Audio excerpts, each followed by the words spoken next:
that sound as well. Welcome back. You're live with Expresso as we delve into our Tech Daily Update. Now, he's probably one of the most influential people of the last decade, undoubtedly. Now, Facebook co-founder Mark Zuckerberg has issued his predictions for tech in 2020, and we are interested instead of his usual annual challenge. So what does Mark think we can expect in the roaring 20s? Well, our friend in tech, Bryan Smith, is here to help us explore his foresight, his great because he will create the future. Never mind predicting it. He's going to create that future. I think he already has in the past 10 years. Thanks very much. It's great to be back. Absolutely, yeah. Click. Thanks for the reminder this morning, Facebook. So let's talk about this man's thoughts. So firstly, by distinguishing between AR and VR and why Mark Zuckerberg thinks that these technologies will be so transformative. Absolutely. If you think about the past 10 years, I don't think there's really been a platform, so to speak, that's perhaps shaped as much of our world as the smartphone.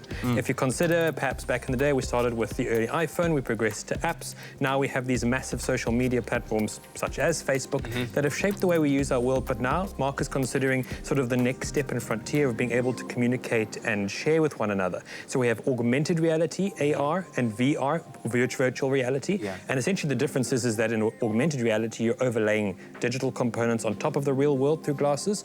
Virtual reality, you're looking exclusively at computer-generated imagery. And these essentially could be the key technologies in being able to communicate, to enjoy social experiences such as gaming in the future. And it's what he expects will be the next big platform within this 10 years.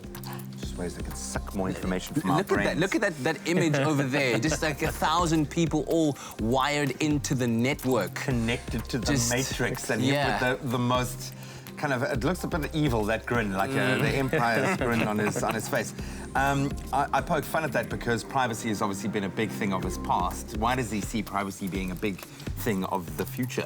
Well, this is another thing that indirectly Facebook has helped shape. If you consider in these past 10 years, I don't think we've ever really, as a public, experienced anything like the Cambridge Analytica scandal, in which users' details were manipulated or used to show adverts that swung the 2016 US presidential election. And now what a lot of technology companies are considering, not just Facebook, is how we control our own private data, how we manage sort of what we give out online, how that's collated, and how we can be shown adverts that could indirectly swing not only our buying power, but as well as our opinion, our thoughts as well. And I think sort of looking into privacy in the future, Mark expects that we're going to see a great clampdown on that, and we'll see users become a lot more sort of stringent with what they share online. Yeah, a friend of mine, when we had a brief conversation about what's happening right now, said that personal data, that is the new commodity. That's what's driving the economy right now. So you want to hold on to as much of that capital. Don't give it away cheap.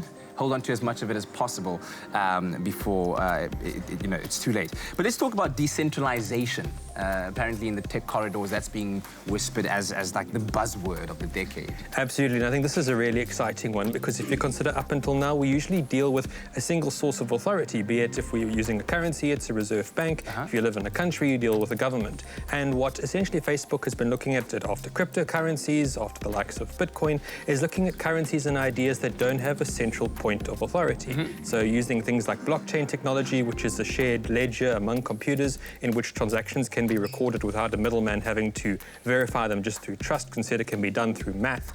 But Mark is now instead looking at how can we break down centers of authority, how can we have a more open internet and sort of return the World Wide Web to the vision that was already had in the 1990s of having an open internet that could be accessed freely by anyone and where anyone's personal information wasn't kept as capital, as you mentioned.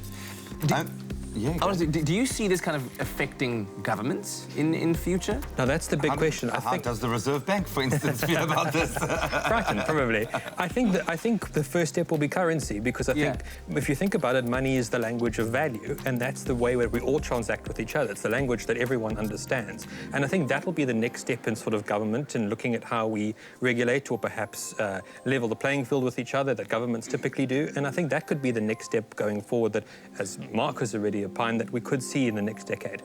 I think he's also, his forecast, his prediction is a bit of, he is creating a vacuum to fill with his own ideas as well. But absolutely interesting stuff there. Thank you so much. Didn't have time to ask you about Libra and how close we are to that. But always an absolute pleasure having you here in studio. And hopefully that has inspired you to start protecting your personal data a little bit more. Change your password vehemently. Yeah, go and change your password right now.